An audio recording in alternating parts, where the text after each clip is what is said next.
It's going.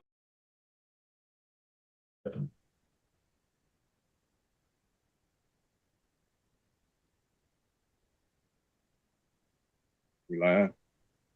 Yep, you're live. Good evening.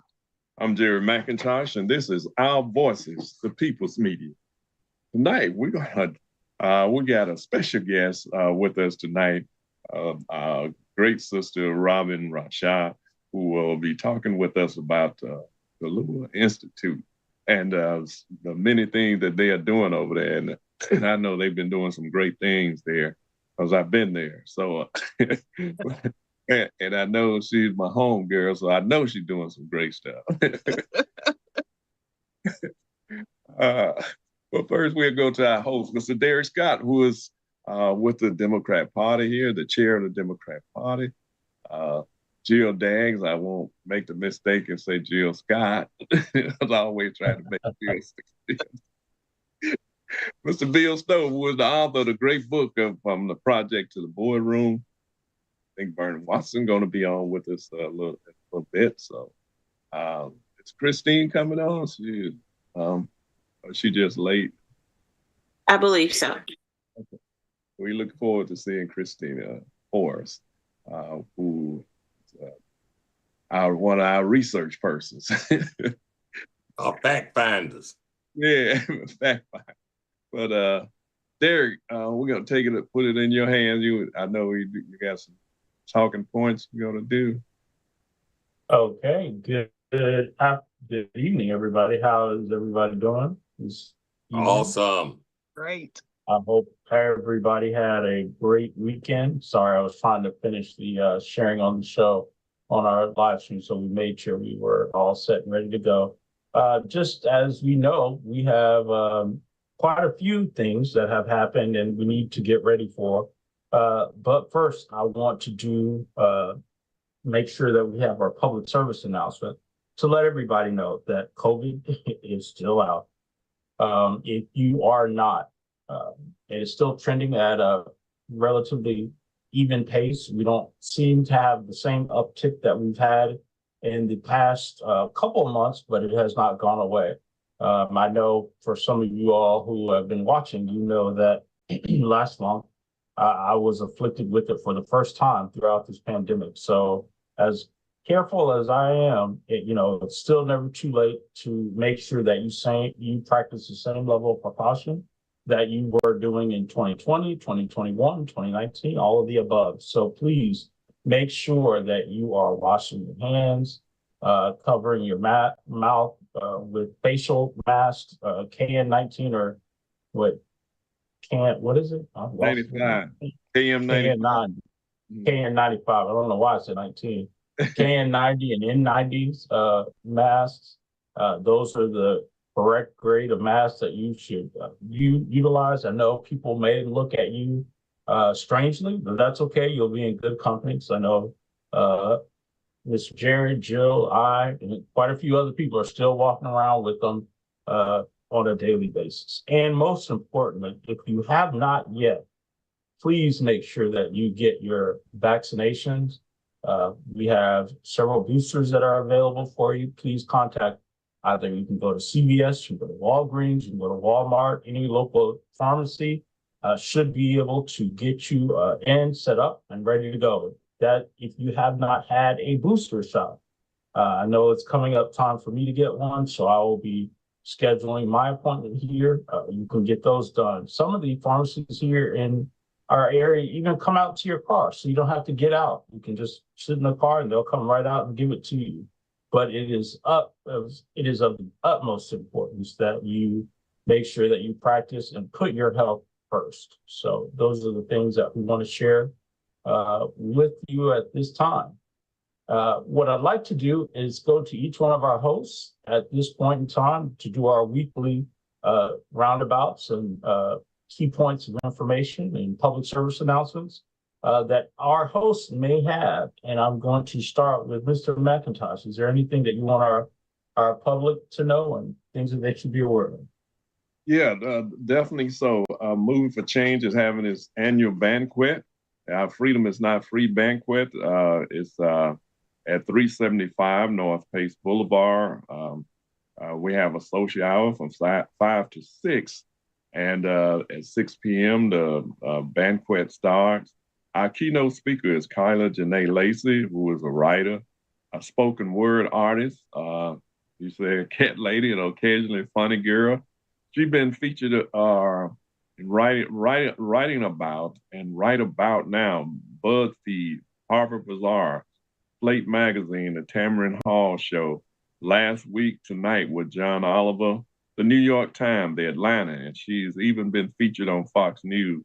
She performed at over 350 colleges in over 40 states and has served several viral works with over 50 million viewers, and her work has been used in high school, college curriculum, and even in Protest International. She put, of course, her Uncle Jerry in her face. Also, but don't forget, we have full page ads, which is $175. Half page ad is 125, and a fourth page ad is $75. Business cards are $50. So we hope that you come and be with us as you have every year at Move for Change. Freedom is Not Free banquet, and it's our 27th year of doing Move for Change. And Move for Change been in existence, rather. Also, we're going to be talking more on next week about the Carol McIntosh initiative for struggling schools in District 3. Hopefully we will have Ms. Celestine Lewis to come on with us, and we're going to address that as well, and what we're planning on doing, how we're going to start it, how we seeking funds to help push this forward. That's it for me, Derek. Okay, thank you very much. I appreciate it. We will go to Mrs. Jill Lewis-Daggs. Good evening, Jill. Do you have anything that you would like to share with our viewing audience first?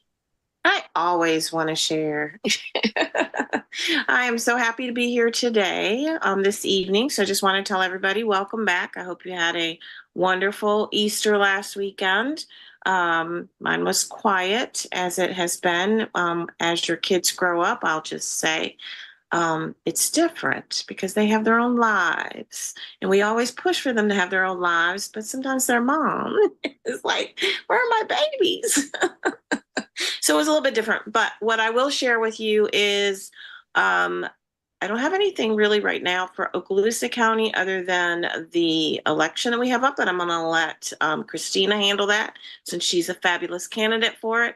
But what I will share is the state Democratic Black Caucus of Florida has their state convention June 7th through the 9th in Orlando. All of you are invited, and we have breaking news. We were able to get Representative Justin J. Pearson from the Tennessee 3 as our keynote speaker. So we are inviting you to come share with us. We need to pack that room. I promise you, you will leave ready to, as Bill says, we're taking Florida back. We're going to just wipe everything out. Everything will change after that night. We are absolutely sure. So we invite you to come join us. It's in Orlando. You can go to www. And I'm sure Derek will be dropping this in, dbcflorida.org, and it has all the information for you. We would love for you to be there. I might need to apologize. I know this isn't really political, so sorry, Jerry, but it's a big deal and he's coming. So we invite everyone across the state. Everybody is welcome. Everybody is needed. It's going to take all of us working together to make sure that we take Florida back. Thank you. Yeah, Jill, we political. Thank you for that, Jill. Mr. Bill Snow, author extraordinaire, how are you today? Hey, good evening, everybody. So glad that we could all convene again. I tell you, a week away from informing and transforming, or 2 weeks, should I say, is a very long time. But just to touch base with what Jill just alluded to, there's a real strong possibility that we can flip Florida with that abortion rights issue being on the ballot. Then I think it was Pamela Keith said if they put marijuana on the ballot, that it would turn out a lot of young folk, and it is on the ballot. So we have a strong possibility, excuse me, to flip Florida in this upcoming election. I want to draw attention to what I started a couple of weeks ago about Haiti and the turmoil going on down there with the former police officer, Jimmy Barbecue Cherizier, former policeman, gang leader that is trying to get some talks going to try to curb some of the violence that's going on down in Haiti. The governor of your great state of Florida is spending your tax dollars to have helicopters, the Coast Guard, and everything imaginable scouring the seas to make sure our brothers and sisters are turned around, and has made it clear that he will fly them back when they catch them. The mainstream media had not been talking much on this issue, but lately I've been hearing a whole lot more about the situation in Haiti. We need to keep our brothers and sisters down in Haiti in our prayers. They are the ones that had the wherewithal to have an uprising in 1804 and take back their freedom, and it's been paying France for their declared independence for all of that time. So the colonial here in America was very, very concerned when that uprising took place. And can you only imagine, had we stood up way back then when they did, what the outcome may have been? But we can only imagine. But I just wanted to touch base on that situation and keep you up on what's going on down there, and let's stay watchful in prayers for our brothers and sisters. Thank you for that. Thank you for that information. We absolutely will do that. Miss Christina. Hi, thank you. I'm so glad to be here today. So as many of you know, I am running for election, and I am asking for your vote to become a delegate from Congressional District 1 to send me all the way up to Chicago so I can place our vote for this area that's wonderful, to place our vote for this area to vote for Biden-Harris administration, and also do the hard work of actually voting on our party platform. I am running with an incredible slate. I am up there. Many of you know me from the show, but I am so proud to also be working with Cassandra McAway, a longtime resident, lifelong Democrat, has been working all the way going back to Carter Mondale. So she has just been an incredible person to get to know, and I'm so grateful to be on the slate with her. Dr. BJ Brunis is a physician. He is the state committee man coming out of Santa Rosa County. He's a HBCU graduate and is an ER doctor out here in Santa Rosa County. I'm sure everybody is familiar with Charlie Nichols. Charlie Nichols ran for state office last year, and he has been a continuous fighter. He is a retired Army reservist, and does so much, especially for elders in our community. And actually ran into him yesterday, and he was coming back to and from meetings. And all together, we're kind of a dream team. I know it's my dream to be able to run with such an incredible group. And all four of us are running to be the next delegate for this area. So we're asking for your vote. If you are a registered Democrat and you live in Escambia, Santa Rosa, Okaloosa, and parts of Walton County, on April 20th, between 10 a.m. and 2 p.m., we really need you to vote in person. You have two options of where to go to vote. That's going to be at Niceville City Hall, which is 208 North Parton Drive in Niceville, and also at Bethel AME Fellowship Hall in Pensacola, and that's at 111 Woodland Drive, again in Pensacola. We really need you to show up. Please bring your ID. And again, it is for registered Democrats within Congressional District 1. So thank you so much for that opportunity. It's great to be here. It's great to see everybody, and it's awesome energy. And I know we can flip Florida blue. It's possible. There is a pathway. So together we can make it happen. And I think Jill has a question. I do. I just think, I know you always state start and you're fabulous, but we do have people that are watching that do not have a clue what a delegate is and what you'll be doing or why they need to leave their house Saturday, April 20th to come vote for you. So if you can share why it's so important, what that means, and what an awesome opportunity it would be to send the 4 of you there from our area. Sure. So, and thank you for the question. So the delegates are going to be going to the Democratic National Convention, which will be held the 3rd week in August. I remember that was one of the first times that I ever got to see, it was then Senator Barack Obama speaking for the first time on that huge stage. And I remember, folks from all these different states saying, we cast our ballot for so-and-so. And that's what this sends us to. It sends us to the National Convention. And honestly, since I was little, this has been a dream of mine. This is something I have wanted to do. I kind of nerd out at these things. I remember I said, like, the State of the Union's like my Super Bowl party. And this is really a lifelong dream of mine. It's something I wanted to attend. The folks who are there are truly engaged. It's your opportunity to really network for your area. Most importantly, we are casting our votes for the area for the next Democratic president and vice president, which is going to be President Joe Biden and Vice President Kamala Harris. And again, we do get to vote also on the party platform issues while we're there for that week. This year it'll be in Chicago. So thank you. So Christina, you'll be doing the show live from Chicago in August from the convention. I would love to. I will. Bill Snow knows me. We went to Selma together. I go live everywhere and I'm always talking. So yes, I would love to do a live one from the actual convention hall. You can see it on CNN and then you can just tune in to our voices and you can see us there. But only if you go and vote. That's the only way it's going to happen. So there's a lot of folks running and we really want your support. And the folks who are running together on the slate have truly, truly, truly dedicated themselves to our community, dedicated themselves to being lifelong Democrats, and dedicated themselves to everything we stand for. So I sincerely ask for your vote and hope to see you out at one of those 2 locations. I will be at both locations on the 20th. So I hope to meet you in person. If not, don't hesitate to reach out to me.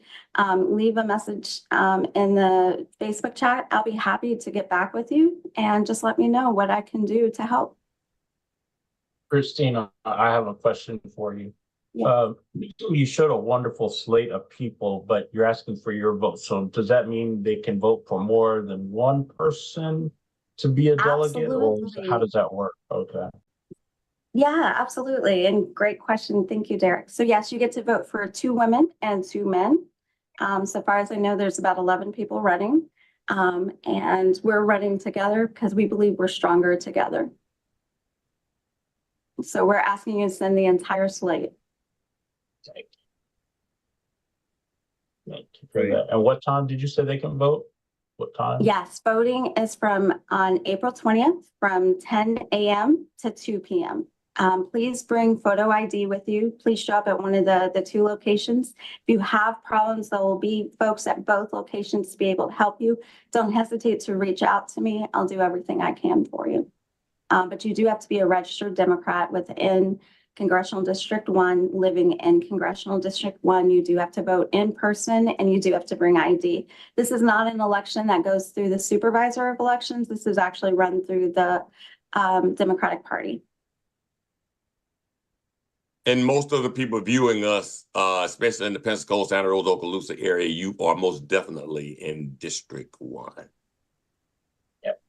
If Matt Gaetz is your congressman, that's Yes. the best way to put it. Yes. If Matt Gaetz That's is your it. congressman, then you need to do the end to the Matt and vote for these 4 folks. Just really important. And that's actually how I describe it. So if Matt Gaetz is your congressman and you're disgusted like I am, come on out and vote for me. So, and also make it a point to vote for Gabe Valamont, because we need to get Gaetz out. And that'll be in the November election. But we do have somebody running against Matt Gaetz, and I just want to uplift her voice wherever I can. So look her up. She needs volunteers. She needs folks getting the word out that she's running. And if you're not disgusted with Matt, vote for Christina anyway. Let me just add, as long as you're a Democrat, we know that there's some Republicans and MPAs that are disgusted with Matt Gaetz too. We got you in August and November. But for this one, we just need all the Democrats to come out. Yeah. Thank you for that. Thank you, Christina. I am going to I think Mr. Vernon is not with us right now. So what I will do is just share with you to keep along with the theme of voting and getting us engaged. On Sunday, April the 21st, this month, which is coming up 2 Sundays away from now, from 2 to 4 p.m., the Escambia Democratic Party is going to be putting on a petition event where you can get to know the candidates that are on the ballot for Escambia County, and you can help them by signing a petition to reelect. For those of you all who are in Escambia County, you will know that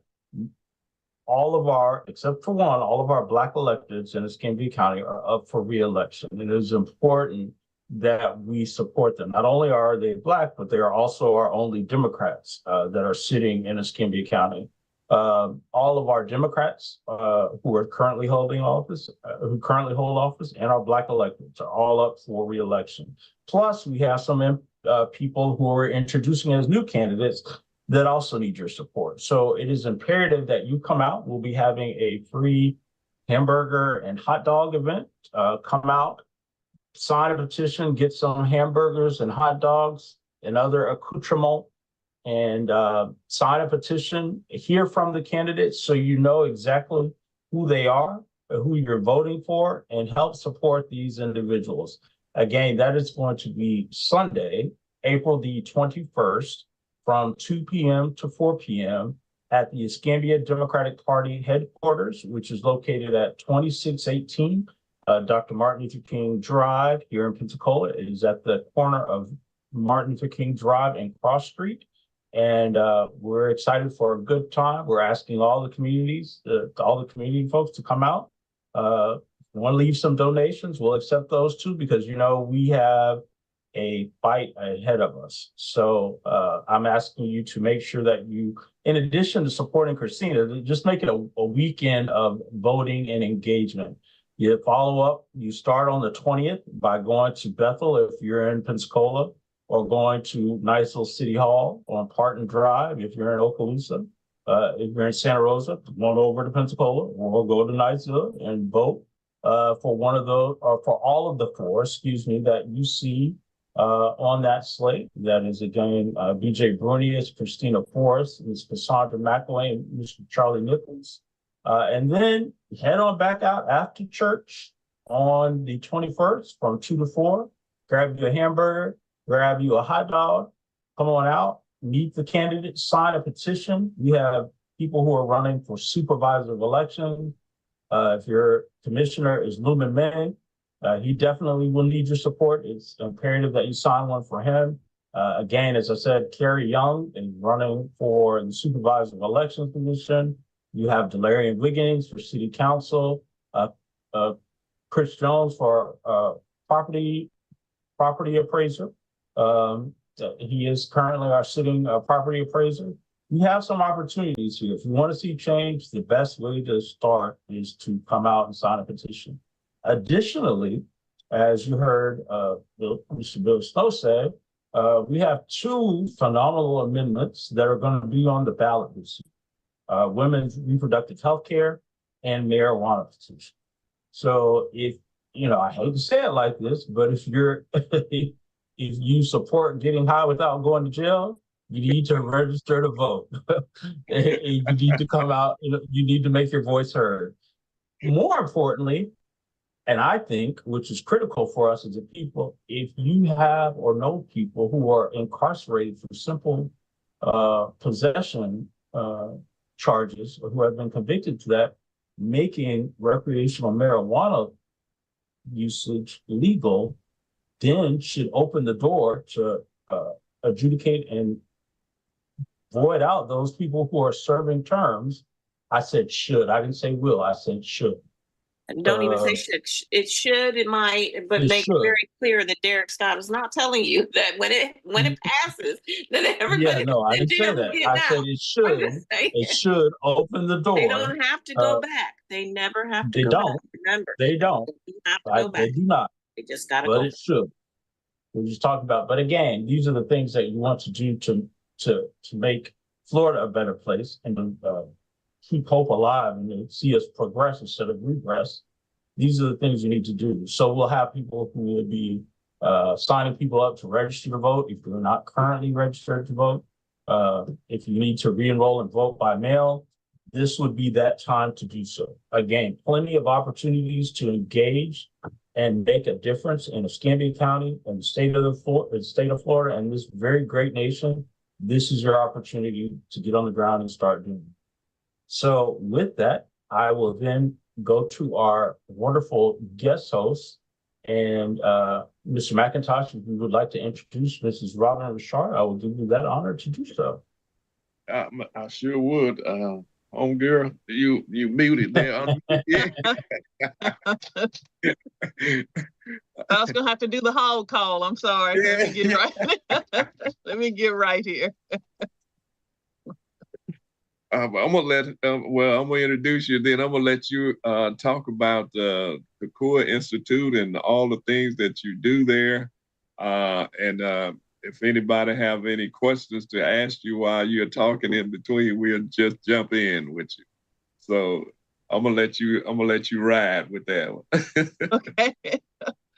Well, first of all, thanks to my homeboy. And for those of you who don't know, Jerry and I are both from Arkansas. So, you know, I love all y'all, but just a little bit extra special for my homeboy, Derek. Thank you to Jill, Christina, Bill, and the perpetual gentleman, Vernon Watson. Thank y'all so much for having me. And Lloyd will jump on shortly in a few minutes as we start talking about the conference coming up, the Black Innovators Conference that's been going on, tour that's been going on around Florida. That's we're going to have it here and in a couple of weeks here, April 19th and 21st.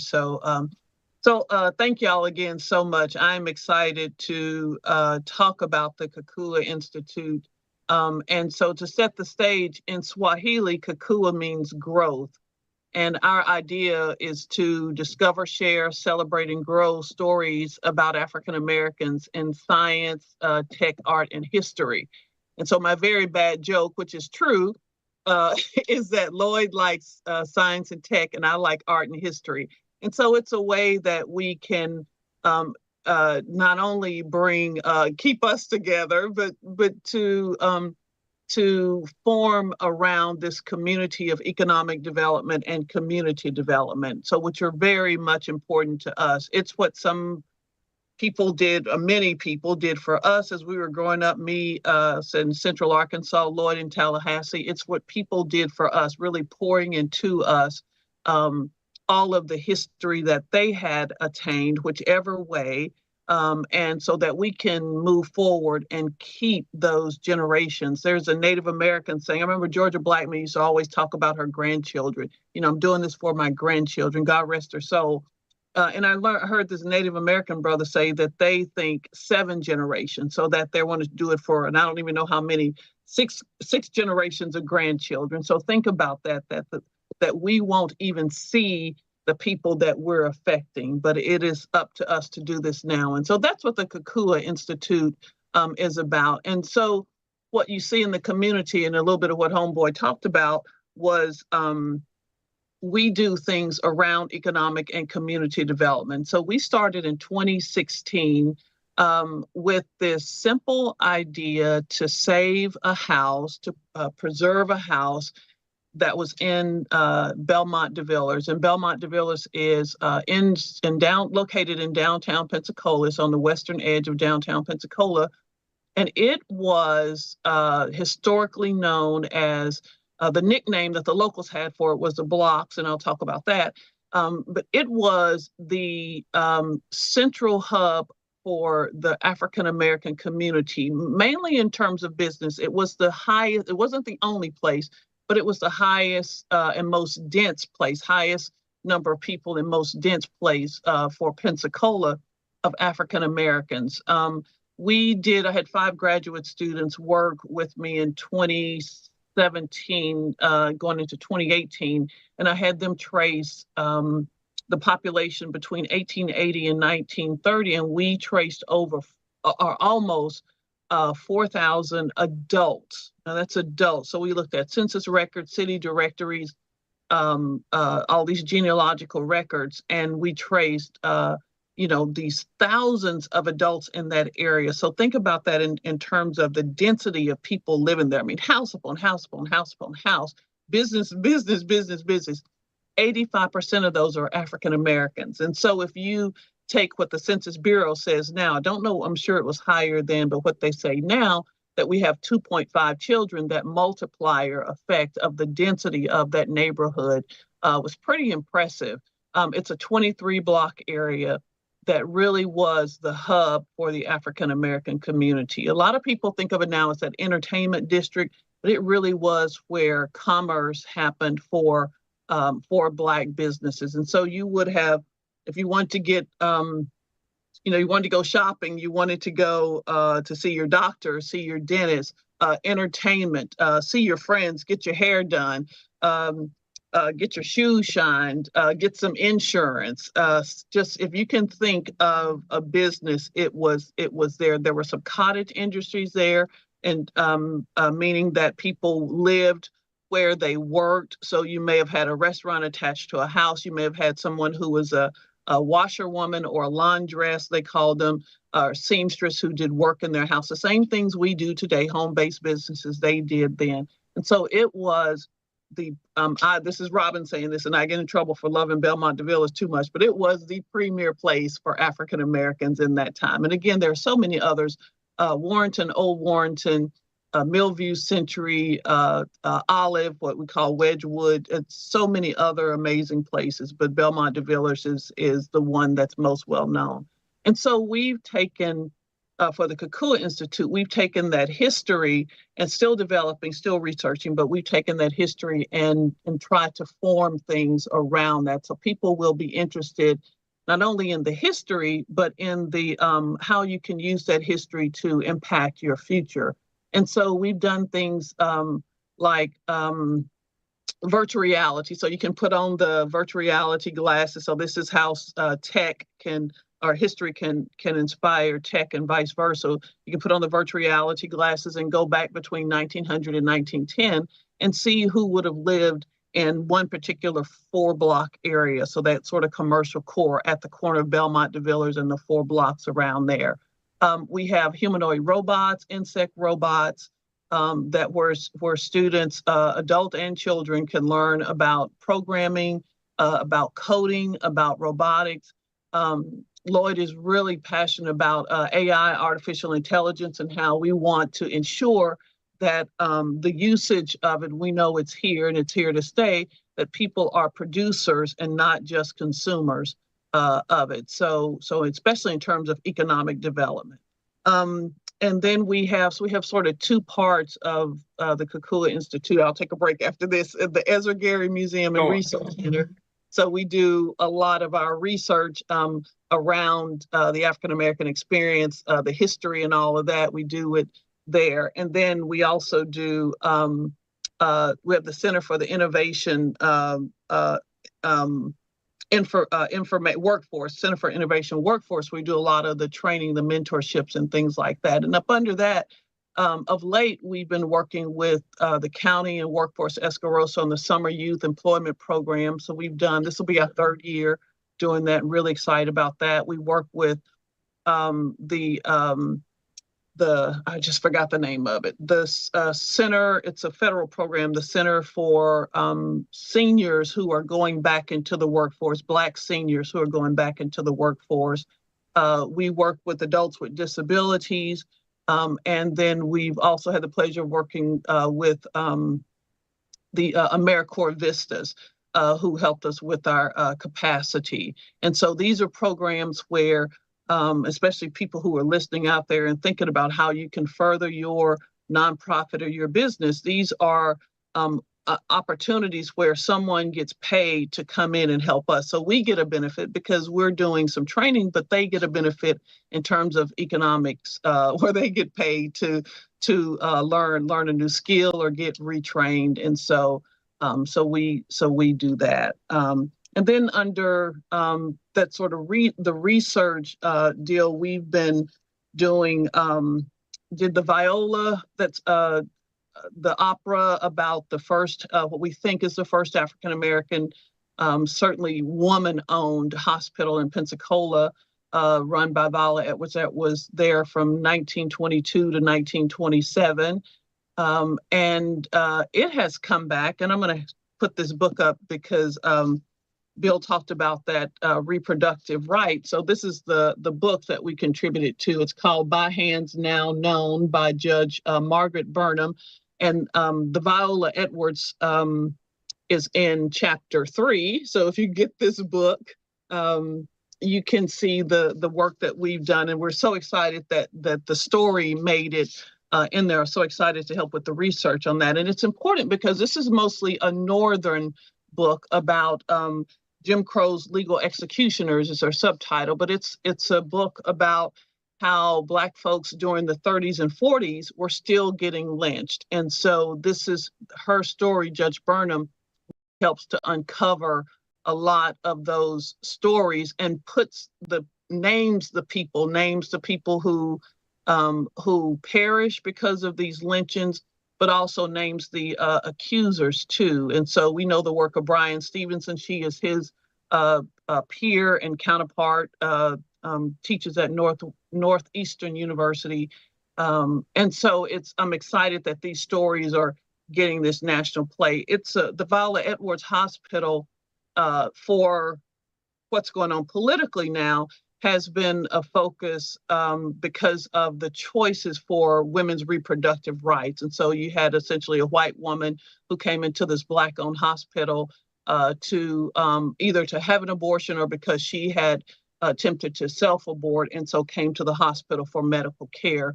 And so it is about, these choices and having the opportunity to make choices and having the opportunity to to have good medical care. I think that's really the basis for this, that Viola Edwards wanted to make sure that the African-American community, so even though this hospital was closed because a white woman came in here and the impact of that, so it was closed because of that, but she did it because she wanted good medical care. And so names that you hear around Pensacola associated with that would be like E.S. Cobb, Dr. Eli Cobb, A.S. McGee, Dr. McGee, Dr.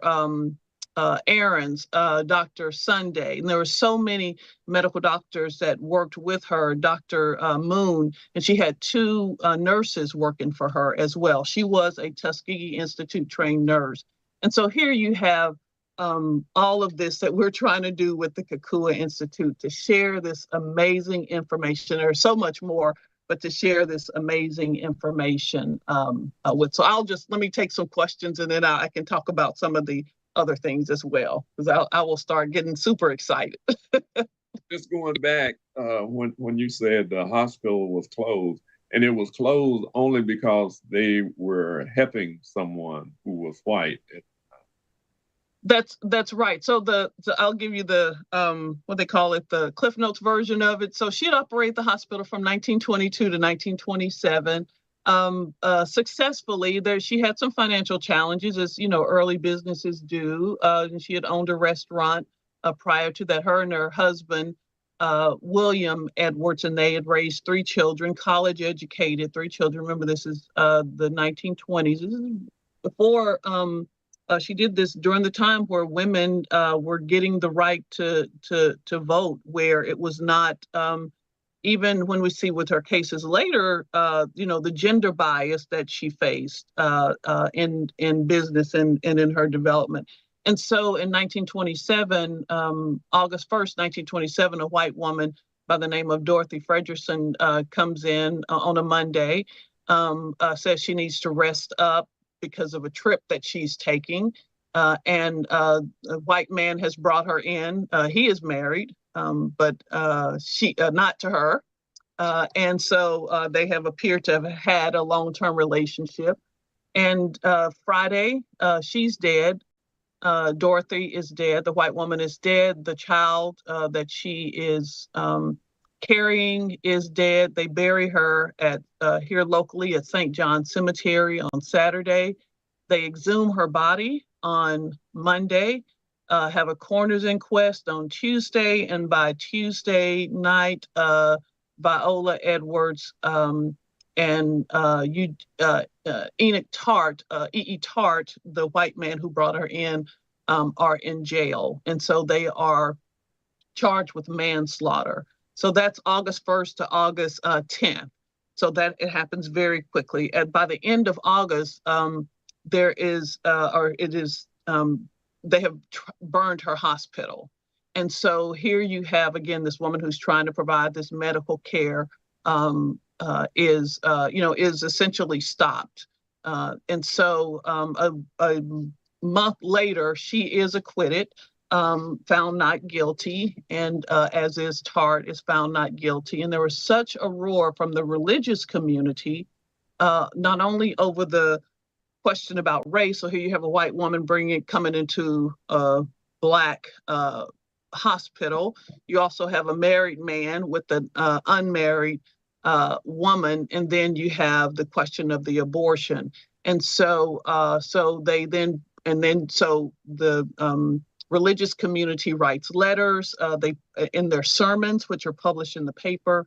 And then by October, they bring both of them up on charges of manslaughter for the death of the male child. They go to arrest Tart. He is put in jail, is quickly bonded out by his brother. And Viola, knowing that she cannot get a fair trial, flees. And she makes her way to Detroit, and then the charges are later dropped, but they convinced the feds to put her up on embezzlement charges. And so she was charged with 16 months, charged with embezzlement, and then found guilty and sentenced to 16 months. We still do not have the records. They are sealed records, and we do not know if she was in fact, although she was convicted, we don't know if she served. She does appear back in Detroit, where she landed for about 1.5 years, working still as a nurse. And so she appears back in Detroit and works as a nurse until her death in 1943. And so I'll say this, I appreciate that question, homeboy, but the interesting thing, I always make this joke that if you're gonna run during an election, period. So I'm not saying that if you do, you commit a crime, I'm certainly not harping that, but she was brought up on these charges. And the reason that she was not brought back to Florida, there was this fight between Michigan and Florida governors, because the governors had signed a warrant to bring her back.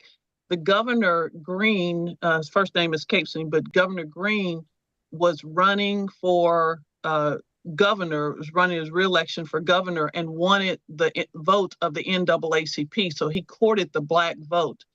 Her attorney had been the president of the NAACP, the Detroit branch of the NAACP, and the Detroit branch is still a very powerful branch of the NAACP, a long history of civil and human rights work.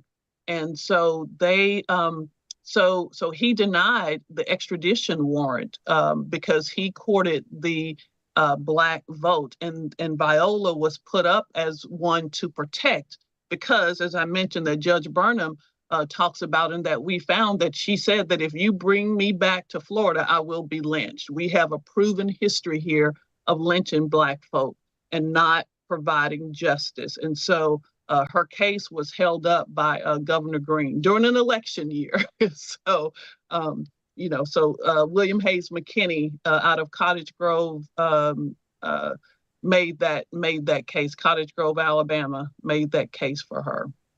Robin, did that governor win re-election? He absolutely did. He did win re-election. You know, when you speak of Jim Crow South and lynchings, we oftentimes think of Mississippi, Alabama, and Texas having a high lynch rate, but Florida ranks supreme when it comes to the lynching of Black folk. A lot of people don't realize that.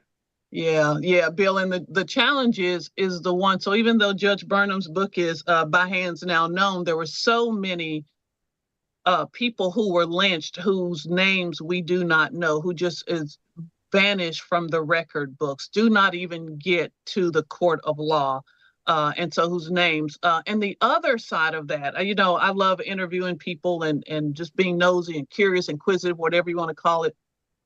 They would make postcards of these souls at the end of a rope, hanging from a tree, hanging from a bridge, families, men, women, children. They would make images of this. And beyond the primary image, this atrocious image, would be all of these people looking predominantly white, and they would then bring their children to see this. So this became this form of entertainment, a spectacle of it. And so in terms of interviewing, I want to talk to those people.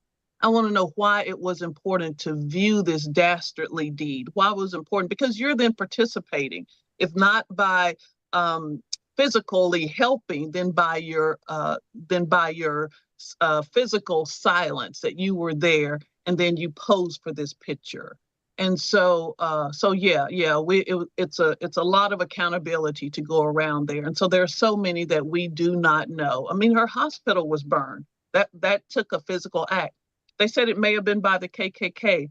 And we know because of the records that Tart was a member of the KKK. So this white man who brings in this white woman that he's seeing is a member of the KKK. And yet he uses this Black woman, he uses the Black community to sort of hide his, I'm not going to take her to a white hospital, I'm not going to take her to a white doctor. And they went to United Methodist churches, both First United Methodist Church downtown and Gaston Street United Methodist Church were prominent members in the church. And so it was it's a tragedy, and it's a tragedy that is all too well known, even though we don't know the names of some of those people who were hung in Florida. You're right. Almost an oxymoron, prominent member of the Methodist Church and KKK. I tell you.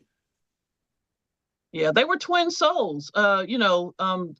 Gaston Street United Methodist Church served as one of the recruiting places for members of the KKK.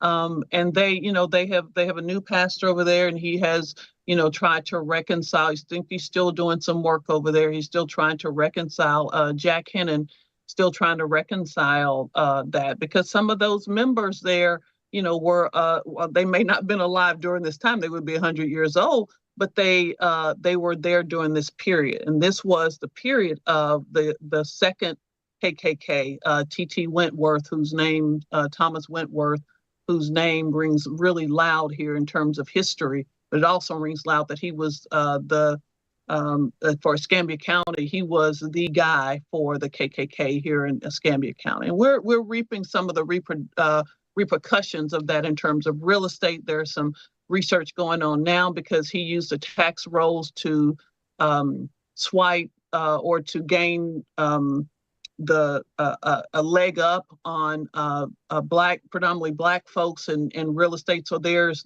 still some research going on into that now. If you're having a challenge with your taxes or things like that, he would use his business connections to go and buy that real estate at little or no cost. Some things went on that just, they ain't good in the neighborhood. Yeah. How goes the process of finding interviewees of the spectacles?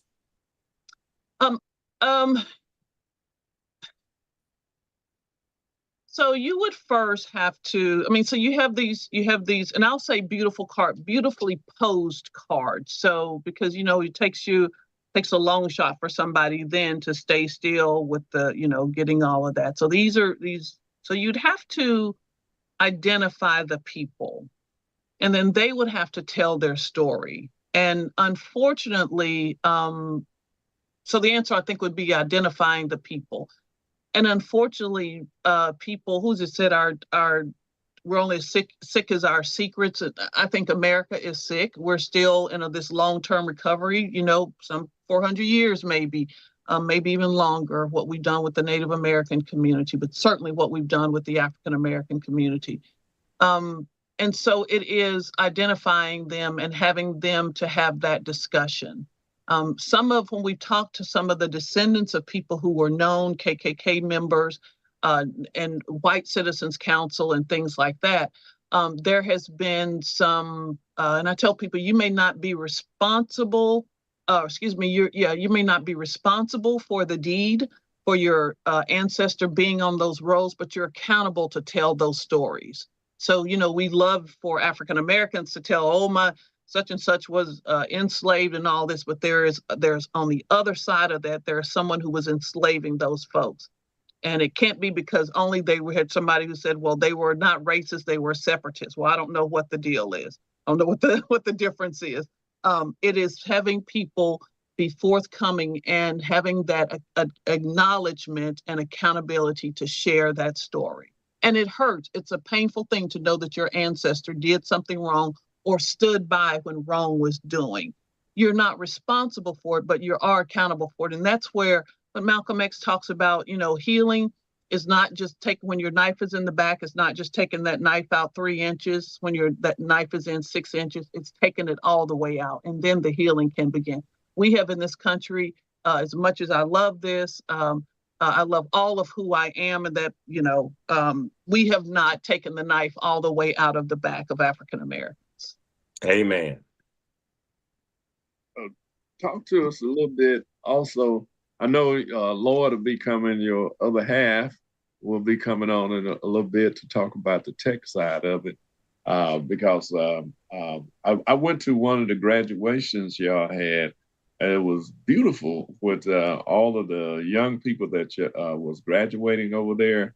It was a marvelous thing to see, with the that they know how to code and all of the things that y'all was teaching over there. And I'm gonna let Lord talk about it when he come on, the greatness of what y'all are at the Cool Institute. Yeah, that was part of the Summer Youth Employment Program. And I don't remember when he started, but Commissioner Luman May had this idea. When he first got elected, he asked me to be a part of this education committee. And it was this sort of loosely formed committee. I was on it, Dr. Joyce Hobson, Jerry Watson, and I can't, the other names escapes me, but we did some sort of formative work to see, and this was his first term.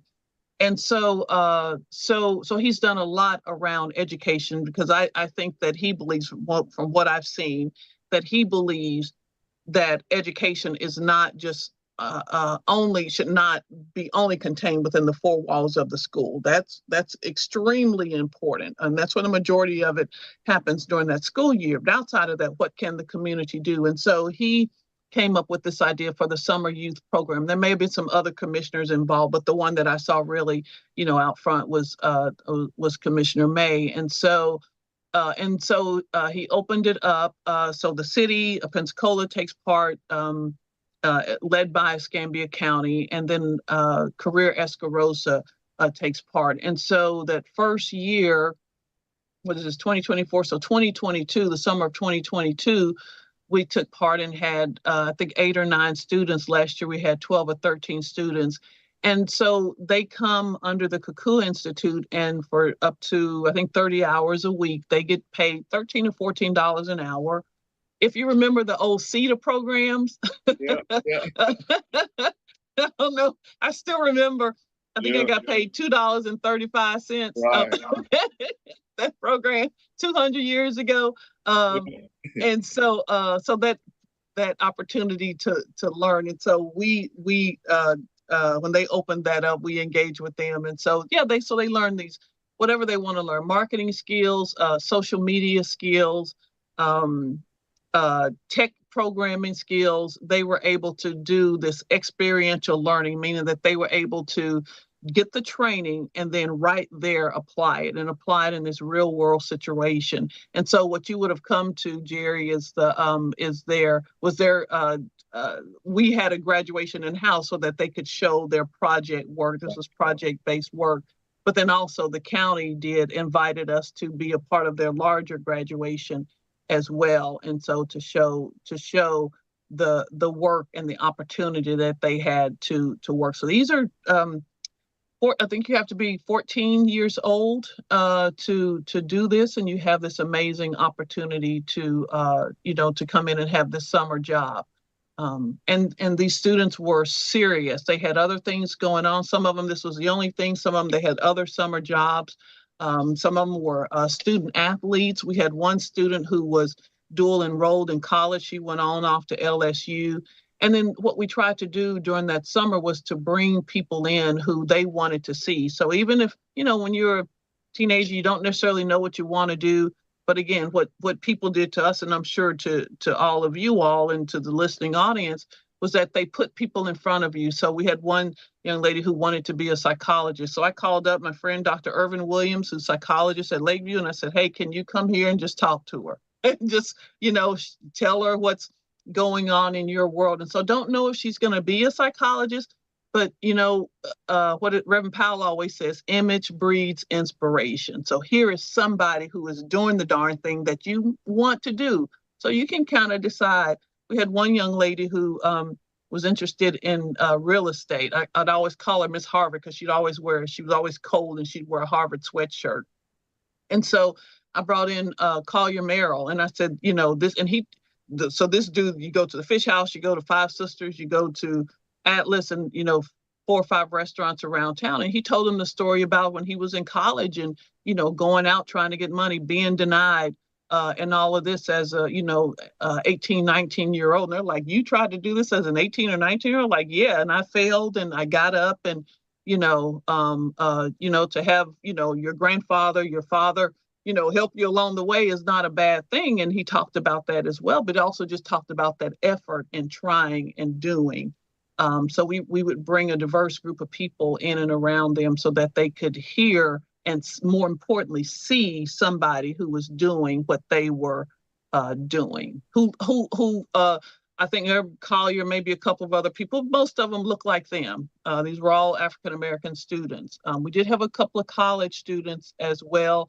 They weren't paid. They just wanted to do some intern work. And so we've done that.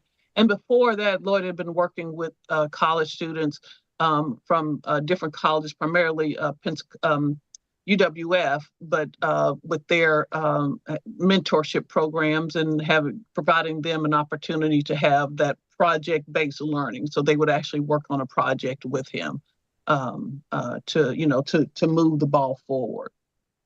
Anybody got some questions they want to ask? Christina? Well, go ahead, Christina. I first want to say thank you for creating this incredible institute. I know during the holiday season, the institute is the only place I can go to see like a community Kwanzaa celebration in the entire Panhandle. And so I go now almost every year. My family even came with me this past year. And and so I am so grateful to you and all you're doing. And I would love to hear more about you have there's something coming up April 19th and 20th. Mm-hmm. And I would love to just hear more about that. Okay, let me I'll get Lloyd in here. Let me talk about that. That idea about Kwanzaa came from Polian Williams, who worked with us with this National Black Seniors program. But Polian is also one of my favorite things that he's also. I had been part of the state on the state board for Folk Life Florida. Polian is a master state folklorist, which is just absolutely beautiful. He makes instruments, and so these African drums, percussions, thumb pianos. He has the names for them, so I'm going to butcher it. The guitar-looking things, choras, 21-string instruments. I'm butchering it, but his company is called Palimba Tree.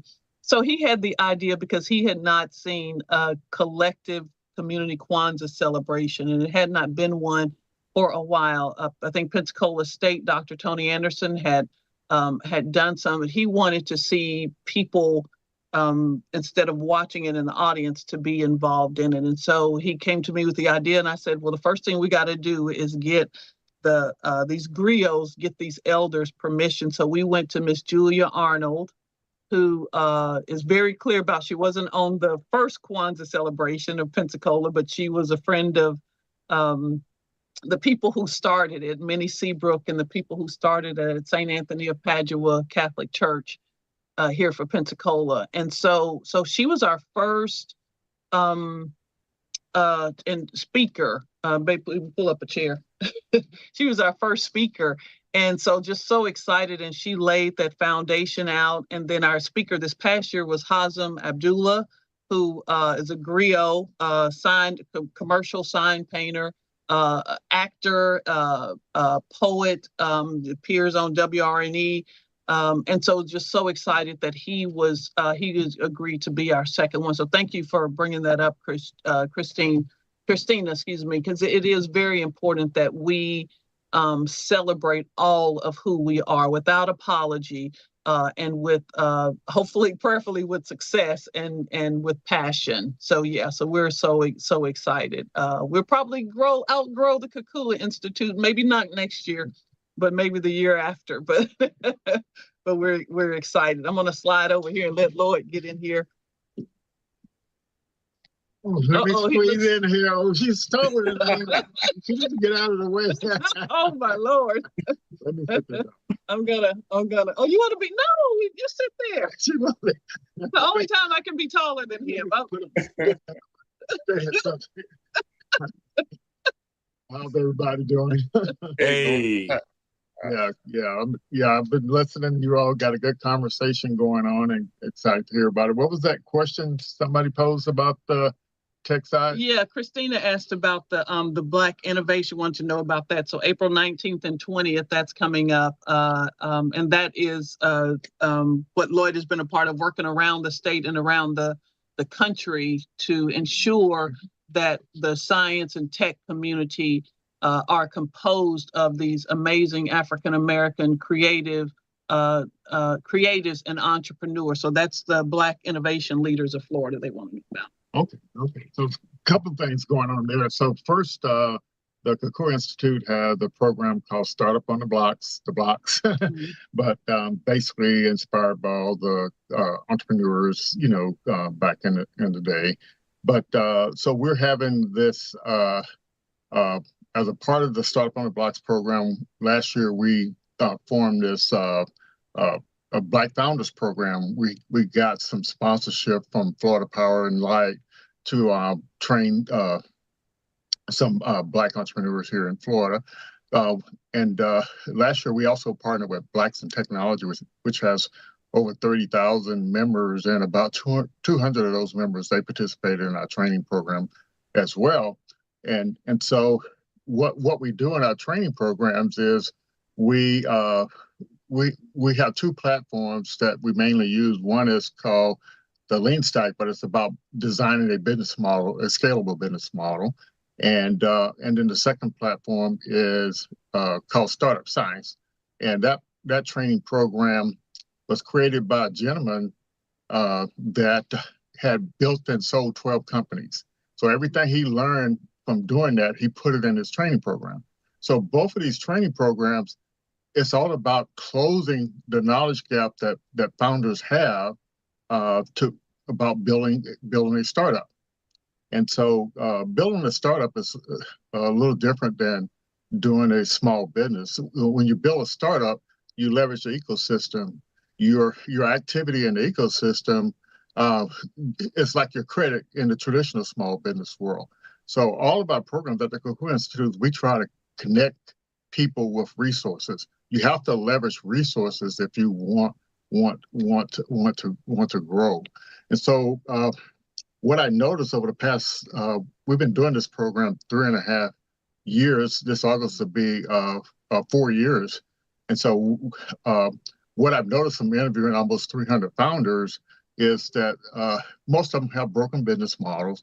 And then lately here, without activity we had last year, we did like 6 30-day workshops on business model design and 1 90-day workshop. So we were really busy last year.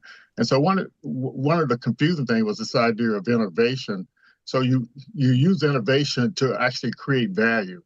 And so in traditional small business, you may do some innovative things, but in a startup, you're actually trying to create value through innovation. And there's a process for doing that. So we try to make sure people learn that process. And so we're also a part of the Black Innovation Leaders of Florida. We also are part of the Black Innovation Alliance, which is a national thing. And the Black Innovation Alliance, it has over 150 organizations like ours that are working with Black founders all across the United States. And then the Black Innovation Alliance is trying to get some focus here in Florida to make sure we're creating the talent, we're advocating for the policy stuff you all been talking about to support minority Black businesses so they can actually innovate. And so I said all that to say this, and so I wanted to make sure people know what innovation was all about and that there's a methodology for doing it. So we're having what is called the Black Founders Innovation Summit on April 19th and 20th. So guess what? We're getting our sponsors to sponsor the registrations for the founders. And so you don't have to be a founder. You could be somebody that wants to learn more about becoming a founder, or you could be somebody that want a career in tech. And there's a lot of or venture capitalists. Oh yeah, venture capitalists. So it's pretty exciting from that standpoint. So this innovation summit is addressing some of the things that I saw founders were struggling with. So I'll just outline it real quick here. So on Friday afternoon at the Cocoon Institute, we're going to be doing have a networking thing, and most of our speakers will be in there, and I'll tell you who some of those are. And then on Saturday, we're going to be at Belmont, the Villiers Square, the Eddie Todd building, the whole day. Registration from 8 to 9.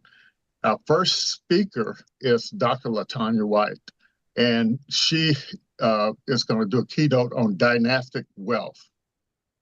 Anybody want to kind of get an idea what that's all about? and then she's going to conduct a workshop on the mindset of innovation. And so what's interesting for Black founders is that through our upbringing, we've learned certain things, but most of those things we've learned are contrary to what the mindset you need to be a successful founder. And so that's what that first workshop is going to be about.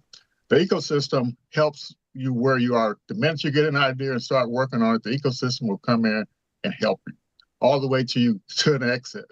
I was down in Miami back in 2017, and I met at a startup conference, and I met a lady that worked for a nonprofit. She said, we work with startups that are making 5 to 10 million a year, and we help them scale to 100 million a year. So from the beginning idea all the way to the exit. And what's the amazing thing about being a founder, it doesn't require any credit. And so when you need funding, it's not based on your credit, it's based on your activity in the ecosystem. If you make progress from your idea to the concept to creating a product, and you leverage the ecosystem to go from one milestone to the next, it's a beautiful thing. So you can start with an idea, you can start with zero and kind of build something.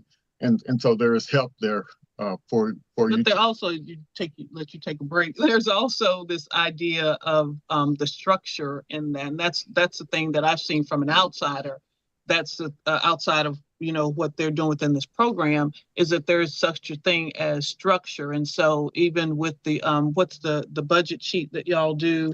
Well, so like, yeah, what's the name of the sheet so I don't forget my lean canvas. They do this lean canvas so that you can see these inputs and outputs. So we've seen in the news companies like WeWork that have been, you know, they get all of this this capital and they're flush with it, but the plan goes awry because they don't have this sort of lean canvas. It's like you have a whole bunch of money. Yeah, this broken business model. You have all of this, and so we know, especially in the African American community, how to make, you know, some lemon out of what do you call it? Lemonade out of lemon. And how do you make that lemonade sustainable and make sure that you continue to have lemons growing on your proverbial tree? So okay. Yeah. So I'll continue on. The second workshop we're going to do it's going to be about managing the data from your company and leveraging AI with that data. Because, you know, when you're working all your business processes, if you build an application, a software application, a hardware application, you collect data. And so you want to use this AI with this data and for your customers can have a better experience. And so your company can run more smoothly. Then we're going to break for lunch, and then we're going to have a panel of successful Black founders, you know, sharing how they got from one step to the next. And then the last panel we're going to do is this investor readiness. Like, you know, I say investors, but all it is capital. You know, and we're going to talk about funding for traditional businesses as well. And so what I learned is for traditional small business, you know, you have to have capacity to perform, and you have to, if you need funding, you have to have certain things, paperwork in place. And with the startup thing is you pitch your business model and how you make money with your business model. So if you want to find out more about the Black Founders Innovation Summit, you just the letter B as in bank, F as in Frank, I as in innovation, S as in summit, .kakuinstitute.org. It has the agenda there. And registration is totally sponsored by our sponsors and partners. And we got folks coming in from all over the state and Georgia and other places. So we even got somebody coming for us from St. Louis, Missouri. And we're trying to get 100 people in person and 300 online. So anybody can sign, anybody can register, or okay. Yes. And it's a really good opportunity to, you know, whether you're, as Lloyd said, whether you're in business or not, to really connect with other people. So you may have either an idea of a business, or you may be looking to invest in a business, or you may be looking to become a part of a startup, an already established startup. So here's some really good opportunities to see what other people are doing around the state, around the Southeast and around the country. Yeah. Yeah, and it's best, you know, no matter what your role is, that you learn about the startup ecosystem, because it is how you make progress in anything. So like Robin was talking about how we leveraged this program for Black senior citizens. So we have 3 people from that program actually working with us and helping us with what we're doing to build capacity. We have a couple of people to the voc rehab program. Mm-hmm. And so we leverage resources to kind of get our capacity to execute. We have 10 mentors from all over the country to help us with our programs as well. And we have, every time I tell people what we do, they give us stuff for free so our founders can actually use. So hi, this is Jill. I don't think I've ever met your husband, except for, didn't you guys used to do the First Friday things way back Yeah, in Okaloosa County. Yes, yes, we're back home. A lot of people mistaken for Denzel. So, oh, is that what so it is? that's probably right. what you You're thought. right. Yeah, that's what it is. Absolutely, yeah, that's what it is. Yes, yeah. Yeah. So like, what's so fascinating about Fort Walton Beach and the first Fridays? We actually got started on Eglin Air Force Base back in 1992, 3-ish time frame. And one of our first guests was Tony Brown from the Tony Brown Journal. And so that was an impactful session. And so imagine this, here's people, talking, the organization talking about what you're doing. He said, this sounds like a charity event or something. but he didn't realize that some of the, people were doing business with each other. And I don't know if you, Jill, I don't know if you remember Roy Camel. He got his first roofing job from that event, and that he turned into a really successful business. She had a question though. Go ahead. Well, I have a kind of, you do so much, and we're so appreciative for what you give back to the community and the opportunities that are out there. For our viewing audience, what would you kind of leave them with? What is it that you really want? I mean, obviously you've got so much going on, but what do you want them to take away? What do you want them to, from this institute, from all the stuff that you're doing, what can they, okay, now this is what I need to do? Because that's a whole lot of information you just went over, and the history and the books and everything. Yeah. But if today, the ones that have listened to all this, what do you want them to take away? What should they remember, or what do you really, how can they commit? How can they support? What do you need from us? Okay, I'll start off with that. So on our website, if you go to our website, there is a Get Started page, and that's the way you get connected to our activities. There's some links to some forms on there for our startup program, for our workforce innovation skills initiative, where we help people get the skills there. And what I would want people to the Get Started page, it's the link up to the top, Go ahead. Yes, and so what I would want people to understand is that to be successful in life, you have to leverage resources. And so, like, when you look at that innovation skills initiative, and you see all those upskilling programs, those are programs that corporate America created. And there's also programs that the government has already paid for that are available to our folks right here in Pensacola, Fort Walton Beach, all of Florida. But we connect people to those programs, and where you can get training for free. And so that's what we kind of do for the workforce stuff. And the startup stuff it's the same thing. We're connecting you with the resources you need to build your company or your business. And that's how you're successful. And there is a method, for everything, a methodology for everything. You just have to follow the methodology. I tell people when I work for the government, for the Air Force Research Lab over there, we develop technology for weapons, robots, and stuff like that. And every project that we did, it was something that had never been done before. So we followed a methodology, a research methodology, to make it happen.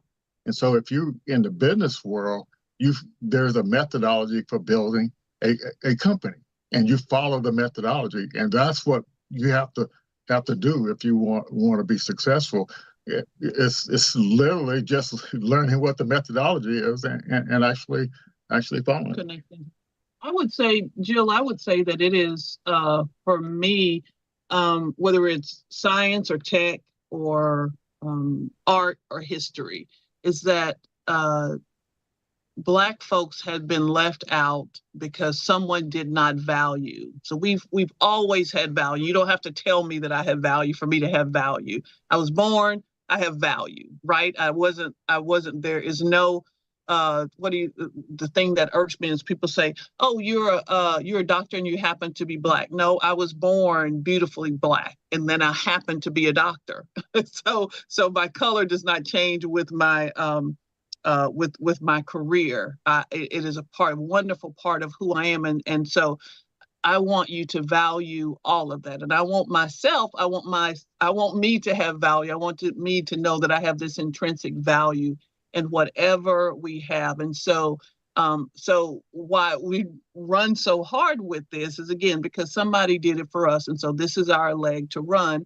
But also because we have seen institutions and these systems. So, we can talk about people, but we've seen systems and institutions not value the African-American experience. And so early on, when I would go into archives, people would go, I had an archivist tell me, and Lord have mercy, I had to just control myself and remember my home training. She told me, Robin, Black people didn't have cameras. And they just took everything in me. I had to remember, I know Bill Snow. And I know Bill Snow gonna have to get me out of jail if I do something wrong. I know I got my homeboy who's gonna do this. So it's that sort of systemic bias and racism, institutional bias and racism that you're up against. And yet we have to go to those institutions. We have to work within those systems to get it done. And yes, there are people working outside of the institutions and outside of the systems to get it done. Thurgood Marshall said you need both. You need people working inside and outside of those systems. And so that's why we run hard, if you will, to do this, because we know that somebody put it in us that we are valuable. And so we want to make sure that thing that Reverend Powell always says, image breeds inspiration. I want to see diversity, not only in the individuals, I want to see them in images, I want to see it in ideas, I want to see it in the institutions, and there is absolutely nothing wrong. You do not want to eat, I always say, you do not want to eat okra for breakfast, lunch, and dinner. Ain't no such thing as okra cereal. I ain't saying you don't want to eat no okra for lunch, you don't want to eat it all day, every day. You want diversity. The only thing that we are now shying away, and it looks like politically shying away, is diversity in our people, diversity in these thoughts and ideas. A lot of the people we talk about early on, especially in the late 1800s, they were, and I know y'all have been talking about the Democratic Party, they were part of the Republican Party. And they worked within the and I know it was different then. I want to make sure that I understand that it was different then. But they worked within those systems to form change, to make change happen. And a lot of them bucked the system, if you will, but they worked within those systems to get it done. They worked with politics. I was sharing a story with Jerry about Dr. James Polkinghorne and then Nicholas Williams, two men who ran for city council in the 40s, and they were encouraged not to run for fear of having their business taken away from them. So this is after 1930s when Florida dropped the poll tax requirement. And then so here you have these Black men, and I'm sure it just didn't happen in Pensacola, but here you have these two Black men qualified to run, made the ballot, made the whatever you say, they made it, and then they were encouraged to withdraw their names. And so Nick Williams was a construction company owner. He helped with the addition to he helped to build CAYs. He helped to build the Escambia General Hospital and so many other residential and commercial buildings that still stand today. And of course, James Polkinghorne was a pharmacist, and his son, James Polkinghorne Jr., was MIA in World War II, left FAMU as a rising junior or senior to become a Tuskegee pilot. And they have Polkinghorne Village, the housing is named for him there. And so these people, they did this sacrifice, but we want people to see, we want people to see, to answer your question, the value in this, and that to know that that Black folks experience all around, politically, culturally, socially, and entrepreneurially is valuable, is absolutely valuable. And we deserve a place at the table, and we deserve a place in the kitchen and we deserve a place in the House, whether it's the Congress or whatever, is that we deserve, and there should not be an excuse to not have our voices heard and to be present. Yeah. So one of the ways you get your seat at the table is to be, equip yourself with the knowledge you need, and that's what we focus on with our startup program there. And I did leave out one thing about when I was talking about Tony Brown. He said if you're working on something hard, like you are working hard to try to make change, and so he said this back in around 1993. He said to all the small group, he said, well, if you're struggling with it, he said you're not leveraging technology enough. Mm-hmm. And I'm an engineer by trade, and that sort of slapped me in the face. Mm-hmm. and so, but you literally have to leverage technology. So I'm wondering right now, how does this man know this in the 1990s? And but I've been that inspired me to leverage technology as much as possible. I want to show Jill, I'm going to show this. A friend of mine called me and said that they had a storage unit. Their mother, who was almost 100 years old when she passed, said, we want to give you first dibs before we donate this to look at this, knew the work that we were doing. And so I look, and it's incredible. The storage unit is jam-packed. And the first box contains this 1942 book from Booker T. Washington High School, a workbook, her student book from 1942. And then we keep looking, and then here's her brother's book. Her brother's book is, and this lady, like I said, was born in 1923. And so they kept these books, and he wrote this. I'm just going to hold this up real quick here, but I don't know if you can see this. He wrote this letter about he was in high school here. This gentleman, Milton, I won't say anything else about his name, but he wrote this letter talking about the KKK and how dare you KKK hold up the flag. And so he's writing to the Pensacola newspaper, and this is like in the 40s.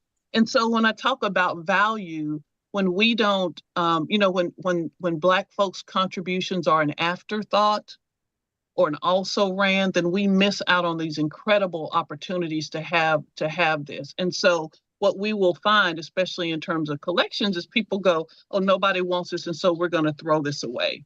So we're not going to keep this because nobody wants this. And I've had people tell me the archivists did not want their information. We lose this amazing part of our American history when we don't value people's experiences, or when we make excuses for them not being at the table.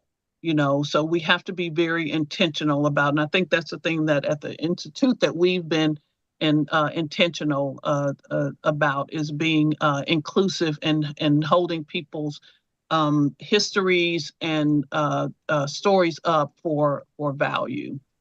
Whatever side of the aisle they're on, whatever side of the aisle. Even when we got the house, the first thing I asked the young man who told me, he was an environmentalist, I said, does somebody Black live there? Because I need for you to know what we're doing. We're going to turn that house into a museum.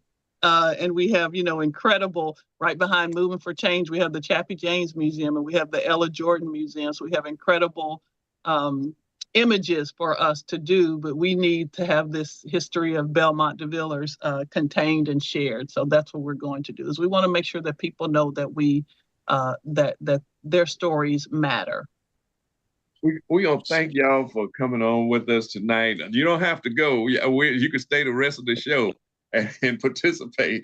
But we want to thank you for talking, making sure that we understand what the Kakua Institute is really all about, and we definitely want y'all to come back on and talk even more about First Friday. I know y'all always doing interviews with a lot of different people, and I know this time y'all gonna be talking about health, but we're gonna bring y'all back on to talk about that. But you don't have to go. Y'all can stay on, and Derek, we're gonna get to the next topic. Thank you all for the opportunity. No, thank you. We encourage you to stay. All right, I'll be listening in. I'm gonna slide over. I'm gonna mute myself and listen in. No, you can participate. You don't have to mute yourself. Oh, okay. All righty. I'm in then. Well, certainly we've had we missed a week because we allowed everybody to make sure that they enjoyed their Easter holiday weekend. And certainly for this period of time, that has proven to be a lot of stuff that's happened in that period. So, one of the things we want to talk about is looking at the state of where we are. We saw, the unfortunate devastation with the folks in Baltimore with the loss of the Francis Scott Key Bridge, and our hearts and thoughts and prayers are certainly with those who have been impacted, those who lost loved ones in that collision, and the overall community as it has impacted Baltimore's way of life, right? But one of the things that we saw out of this is the politicization.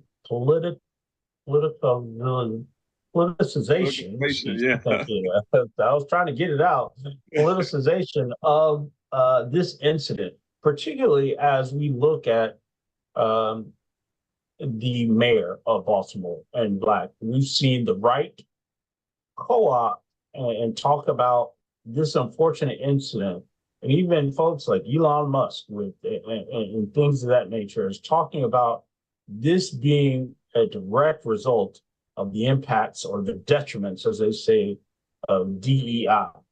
And I want to pose to you guys, what are your thoughts? To me, in my opinion, DEI is, coded language for the N-word. And I want to know what you guys think. What are your thoughts about how this has turned out, the way they are demonizing our efforts to be a more diverse and inclusive society, and painting the mishap, the misfortune of what happened with the Francis Scott Key Bridge somehow being the mayor's fault, and the overall picture of what we're seeing in today's society. What are you all's thoughts?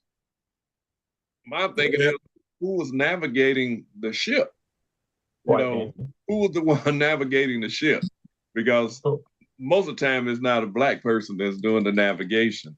So, if that's the case, then he's looking at this, backwards, because the person that was navigating the ship and lost control of it, and the possibility of them not being able to control it because they saying the electrical components kept going out and they were trying to turn the ship and they couldn't because it kept going in and out. That's what caused the bridge to be hit.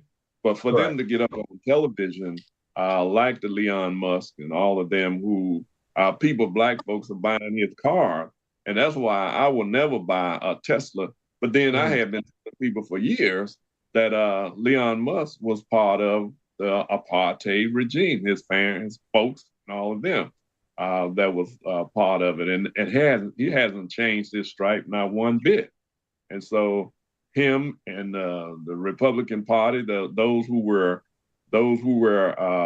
talking about they didn't want to fund the bridge, and as if it had something to do with the Democrat. The people in office there, the Democrats that's in office there, the Black people that's there, and most of the people that run those ships are not Black at all. As a matter of fact, it was atrocious of the language that they were using to try to justify why the bridge came tumbling down. But then on the other hand, it seems to me they should have had something out there to make sure that the bridge, that span of the bridge wouldn't get hit, so that people can continue to navigate there. It seems that they didn't have anything to protect the pilots that was in the sea to make sure that, if something did hit it, the bridge wouldn't come down. But they had nothing. So. I don't necessarily know that there's anything that could have been done, Brother Jerry. We're talking about 100,000 tons. I don't care what you put.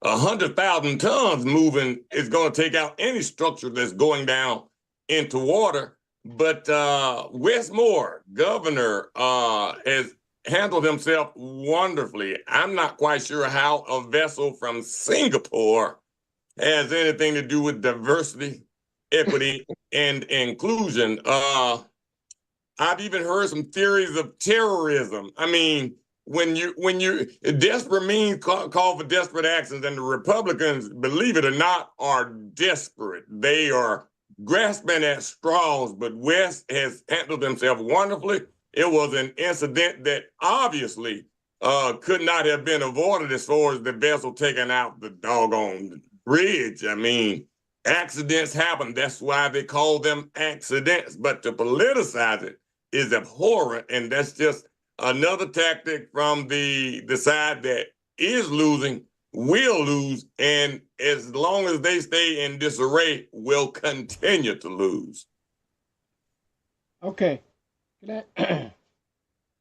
Hey, You know, back there in you go. the 60s, you know, when they just maybe the early 70s, they was talking about busing, right? Somebody wrote a book called "It's Not About the Busing, It's About the Niggas." Okay. Now, same thing here. DEI. It's not about DEI. It's about the, I guess the making America brown as opposed to keeping it white. Okay, that's what it's about. And you know they have projected that America would be brown, if you will, by the year 2030. Then it got pushed back to 2050. But this is a in my opinion. Okay, this is my opinion. This is a strategy to push back the diversification of this nation. It's already diversified. But the fear is like what whites had in South Africa when the apartheid system. They fear that when whites become a minority, they're gonna be out of power and out of control, and so they're pushing back this idea of making America diverse as far as they can. It's coming. They're not going. The train is on the track, and ain't no stopping it. It's just a matter of when it's going to get into the station, and what they're doing is slowing this train down as much as they can. So you know, and I know, that DEI has nothing to do with a damn ship hitting the bridge, okay? And it has nothing to do with anything else they try to politicize. It's just rhetoric that they are trying to push out there in the minds of weak people and try to push back this whole idea of diversifying America. But it's not going to work. They're successful in slowing it down, but they're not going to stop it. That's just my opinion of it. But they, in the process, don't you think they're doing a lot of damage, because what they are doing with, you know, in the colleges, and what they are trying to do to the HBCUs now, and what they are doing in the job market, is especially corporations now are dropping DEI when they once had to have that in their a part of their system. Now they are saying, you know, we are not going to work with, we don't have to use it, because of, you know, when Trump came along with the Make America Great, and, you know, they promised during the George Floyd era that they were going to, you know, they were going to have a whole lot more inclusion and involvement within the Black community and within people of color, period. But now you see that, you know, these legislators, this is why it's so important to vote. These state legislators on the state level are changing everything that they possibly can, and along with some of the people on the courts, some of the judges, all of that, you know, and the prosecutors, people who are taking these cases to the judges are now getting a lot of stuff flipped over. And I've said forever that they are trying to overturn everything that took place in the 20th century. And I think, Jerry, I think you're right. about that, but you got to understand, they were living by the golden rule, right? Who has the gold rules, okay? They got the gold now, okay? And so they're trying to enshrine as much of this stuff into law that slow it down. But once, that's what you're right in what you're saying about people need to go out and vote, because voting is powerful, and we can vote folks in that pass laws that's into our favor, okay? So if people seem to forget that we had laws and segregation and everything that made us second and third class citizens, and so until we was able to put people into power that can change these things, that's what we need to do, and that's why I get so frustrated when I hear people that don't want to vote, talking about my vote is not going to count and all this crap. It just irks me to know that, in particular with young people, because the future's theirs. You know, the future's there. We're on old head. We in the fourth quarter. Okay, they in the first quarter. They need to make sure that their vote, so they can change the laws that more palatable to what they can live with. And can I just interrupt you real quick and saying I'm in the first quarter. I'm 25, so I just need for you to acknowledge. Well, I'm glad. So you make sure you push those other folks in the first quarter to think like you thinking. But I do. I want to. We've been here before, Derek, and I mean we've been here before with Reconstruction. So after the Civil War, so you had 1861, and then the Emancipation comes in 1862 September. We effective 1863, but then the war ends in 1865, and we're coming up. I'm writing a piece now. We're coming up. Florida. We talk about Juneteenth, 1865. Florida was May 20th, 1865. So we were right there with Juneteenth. That's a whole nother conversation. But after the Civil War ended, and you had these new Southern citizens, then you had this period called Reconstruction. So how do you work it from a public angle, a public service angle? It was politicized, but how do you work it from a public service angle to get education and land, and I forget what the third one was, but it was all around really the economics of this. And so after that sort of, I think it was either 7 to 10 years, they had the Great Southern Compromise. And so I think it was President Rutherford B. Hayes who, they swept it out. The South really pushed to sweep it out. So they saw all of these gains.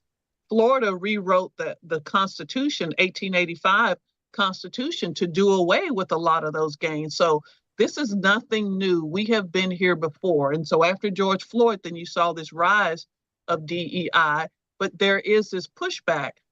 I was at an economic conference a few years ago, right after George Floyd was murdered, and it was a group of white men sitting in front of me, and I overheard this man. To this day, I wish I had met him. And he said, I feel like I'm being attacked. This white dude. And I wish I'd had this, how you think of something after. I wanted to say, now you know how I feel. Now, so we're all in this room together trying to make economic better for Northwest Florida. Now you know how I feel. Now, what are you going to do about it? Now, not to push back, but here's someone telling you their experience and telling you how it's impacted them economically. Diversity makes money for people. It has been proven.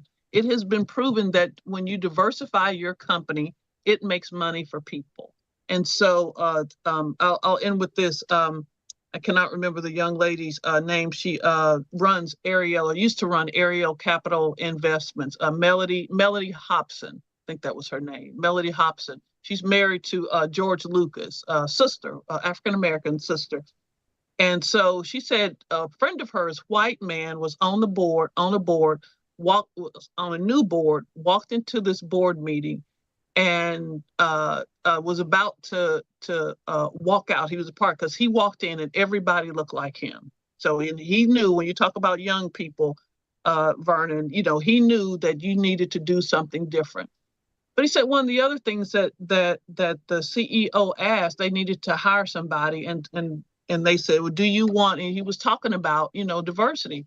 And they said, do you want a Black person or do you want a qualified person? And he said, yes. Why do they have to be mutually exclusive? Why do you have to look at it like it's some mutual exclusive thing? This mayor, I can't remember Brandon, I cannot remember his name. The mayor and the governor, as you said, were duly elected and put in there to do this job. And so why do you have to sit here and separate their race from their ability? Like one denounces the other. But we have been here before with Reconstruction, and it was hard, and it was fought and won, and then folks tried to take it away. Folks who didn't understand their own value. So forget you understand now. You don't even understand your own value in this thing we call the human race. It's only one earth. I tell people we all cousins. Why you gonna mess up your cousin? Yeah. Well, one of the things, Robin, I found that those are just buzzwords. Just assume that if you're Black, you're not qualified. And I worked in this business for many, many years, and I found employee per employee, for every Black person that was in any position to a white person, their counterpart, the Black person was well overqualified for their job, well more educated for their job, more experienced for their job. This is what we have to go through in order to get to where we want to go in any organizational level. So we have to be and are always more qualified. When they're talking about the assumption that just because you're Black or just because you're brown, that you're not qualified. And when you say EEO, or back then they called it EEO, or you say DEI now, this is a buzzword now, this DEI, that's assumed that put the poison in people's mind that that's a bad thing, okay? Or they assume that you got there just because of a privileged program, and so for affirmative action and all that kind of crap. We got to get past all that. Yeah, and we've done that. We've done affirmative action in this country for, whether it's called we do it with Black folks and women, then we call it affirmative action. When you're doing anybody else, it's called nepotism, because you bring somebody else along. Dr. Phyllis Metcalf, who was out at UWF, told me, she said 3 things, is talking particularly about hiring in higher education, but it really does go across the board. It's recruitment, retention, and promotion. And we do an okay job recruiting folks, Black folks, in these jobs, but the retention and promotion is like, I got it and I can check a box off. It goes down, Derek. You're right. It goes down, and it is part of what Lloyd talked about earlier, making sure that you have these mentorship opportunities. I have just as much right, and you should allow me to make my mistakes as a Black woman as this white woman over here, that you should allow me. So you should not X out just because, well, I'm not going to use that plumber anymore because that Black, I'm not going to use Black plumbers anymore because they messed up. But when Walmart messes up, or McDonald's, somebody messes up, predominantly white, mess up your order, you still go back to Walmart, you still go back to McDonald's. It is that valuing thing. Robin, when we were growing up, we were told, you had to be twice as good just to even get through the door. And we used to say twice as good to get half as much. Right. Yep, exactly. Yeah. I just want to go ahead, Kristen. Can I just add, so my husband's from Baltimore. I'm originally from Southern Maryland. I'm from Upper Marlboro. So in Baltimore City, you have, as of 2020, you had 311,610 Democrats compared to 30,000 Republicans. Baltimore City is almost 62% Black. I love how Brandon Scott quipped back and they were like, oh, I'm DEI. Oh, you mean duly elected incumbent. Right. I love that. So, and then when we're talking about Governor Wes Moore, when we look at the state demographics, there are 1 million more Democrats in the state of Maryland than there are Republicans. These are duly elected officials. who have been working their entire lives serving their community. And so DEI, as it's being weaponized into something really ugly, I think Joanne Reed said it best, that they are using DEI as now the new CRT word. That's their new buzzword. And so, yeah. So, but I just want to give a huge shout out to Mayor Brandon Scott, because that was beautiful. And you know, one of the things this guy said that I can't think of his name now, that poison through a poison pill in critical race theory, that he found out that something was happening almost 100 years ago, or critical race theory. People was talking about it even back then. But he said that he would, you know, they were going to poison it so much that, and they would put everything else in that to make it so that it everything that we do, it would become a poison pill or something negative. As long as we're talking about being, well, when he said critical race theory, he was talking about Black people, you know, overall. But one of the things, Isabel Wicks, I think that's who wrote that, that America lose over 17 trillion and then lost over $17 trillion because of blocking out Black people from access to resources and education and so many other things, you know, training and all of the program that would have produced over $17 trillion over a certain amount of years. I think that was Isabel Wilkinson. Yeah, I just want to point out, you know, I think everybody's kind of proving my point, because everybody keeps saying the same thing, that when they talk about CRT, they talk about Black people. When they talk about it, just look at the trend in these most recent years. In 2020, the racist whistle focused on CRT, right? We saw that trend. Then we fast forward to 2022, and the word of the day was woke. Now, as we enter into 2024, it's DEI. So there's a common thread and trend that always seems to focus on the dehumanization and devaluation of Black people, that they can put in, I hate to use it, politically correct, you know, using that improper cliche, but using it in those terms. So instead of saying N-word, we'll call it DEI. Instead of saying N-word, you said woke. Instead of saying N-word, we say CRT. So, and not to say that those are the only words that they, that N-word is the only thing that these categories fit. We know, we also see it, of course, on the attack on LGBT rights and things of that nature. So you look at the intersectionality of it, all of these things that intersect, they have, they focus on one overall theme, marginalized communities. So as we look at that, you know, it's important to pay attention and not fall into the trap of the rhetoric and the nonsensical things that people are saying. Can I also point out that one of the crucial things that Carol McIntosh had, a crucial question she asked, and she never got an answer to it, and she assigned us to a task to find out, why are Black folks so feared and hated? Wow. Robin, you wanted to add something? Yeah, that's a question. That's a Carol speaking us in the spirit world. Lord have mercy.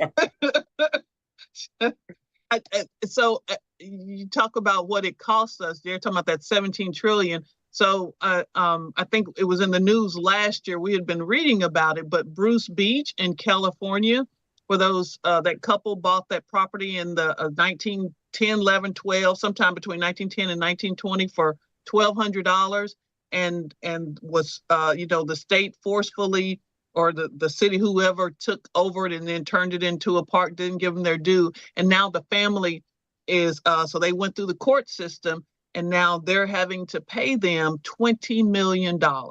So, so think about that. And I really don't think $1,200 in 1920, I don't know the consumer price index off my head like that, but I do not think it was $20 million. So what we owe, because what it costs us, call it penance or whatever, when we don't do the right thing at first. You know, when we put racism before righteousness, you know, it costs us, and it costs us dearly. That's taxpayers' dollars. You can call it insurance money or whatever, but that's all of our money, you know, that we're having to pay to right these wrongs. Yeah. Well, as we move forward, speaking of, we get back to something that affects us locally, as we move back into this campaign election season, we'll close out the show with this. And I know Jill's probably going to grimace or whatnot, but yeah, I'm going to say it, and Bill might be excited to hear it too. As we have heard time and time again on television that Florida is a red state, Florida is a red state. I don't know if anybody's paying attention, but here, recently, in these last couple of weeks, Florida is back in play. So it is not the end all be all, go red, we've got to do something now. In order for it to be back in play, people have to get out and vote. People have to register, and they got to vote the correct way, right? So what do you? I want to ask Jill, because I'm curious as to know, what does she think about Florida being back in play? And then after that, anybody else can chime in. Yeah, I want to hear this. Why do you think that I am not negative? I live in total reality. I am not in the dream world that some of you live So in. is the reality? However, let it be my reality, not yours. Hold on, it's my reality. So I will say absolutely, Florida has moved its way back into play. However, it's in a fourth quarter, 21 points down. And the only way to win is for all those people to go register and vote. Fourth quarter, everybody know, fourth quarter, football players, let's go, fourth quarter. But you're 21, that's 3 touchdowns, 3 down. So what I would say is I think it's good because it gives us some momentum. So I think the absolute truth is you've got some things, you've got things on the ballot, you've got people winning. You can look near and far and see that there is movement. But I would caution you on thinking that because we have movement, that there is a blue wave, Derek. No, I didn't say that. A blue tsunami. Doesn't mean that we cannot win, but it absolutely means there's so much work that needs to be done. We're almost 1 million registered voters behind. You have 183 days. We just got off a call until the election in November. We're going to get some Republican votes on this reproductive thing. I'm not saying that you won't get, because you are true that because the abortion's on the ballot, because the marijuana is on the ballot, you're going to pick up some votes. However, you fundamentally got to look at numbers. We're almost 1 million votes behind registered. Well, I shouldn't say votes. People registered to vote, because all those people won't vote anyway. But that's a lot. That's a big. So I'm not being negative. I'm just living in reality. And we can sit here on Sunday and talk about this, but I would ask all of us, and I'm asking myself, did we each register 500 voters this week? Because that's what it would take for each of us to make that happen. And until we can say, I didn't do it, but I got with my friends, and I have, 10 friends, and we all did X amount of people. Till that happens, I'm going to tell you, be positive, take the energy, move forward, never give up, but don't be fooled. We oftentimes have a tendency to think that just because someone doesn't agree with us, that they're being negative, and that's not the case at all. I don't think you're being negative, but I would like to quote the great Michael Jordan, who went into the fourth quarter down 29 points. He told his team, we've got them just where we want them. We can flip this thing, and it's going to take, without a doubt, Republican votes. But I think just being back in play is a night and day thing. I mean, Florida is so dag-nab red that just having it being put back in play, there's optimism. We will do it, and I'm telling you, you're going to say, Bill, I beg your pardon. Man, it's up for grabs. And we all know in politics, anything can happen. But first, we've got to believe. All right, Jerry. That little sports there. Okay. Better get your books, because we only got 2 minutes. 1 minute, Okay. less than a minute. Less than a minute. Okay. Just real quick. Stacey Abrams, out of time is now. Our time is now, not out of time. Our time is now, Stacey Abrams. Also, Forced into Glory. I think everybody ought to read this book twice by Lerone Bennett on Abraham Lincoln, and also Freedom Teacher. We had Kincaid on. I'd like to. His book is really good. So, and that's it for me, Derek. Lloyd and Robin, thank you so much for taking time out of your busy schedules to come on. You guys were awesome. Your brains are moving so fast. You got so much going on. But thank you for the Pensacola networking. I love that. That's why I met Mr. McIntosh some 9 years ago, and I'm eternally grateful. Thank you. Thank y'all for having us. We appreciate it. Listen, teamwork make the dream work. And as Eddie Todd said, dreams ain't easy. Dreams Teamwork. ain't We easy. got to have teamwork. Amen. Yeah. Thank y'all for what you do. On behalf of all of us real here quick. at Our Voices, we thank you. You have a productive week, and we will see you next week, same time. Enjoy your week, everybody, and stay safe. Take care. Good night, everybody. Bye-bye. Thank y'all. Thank you.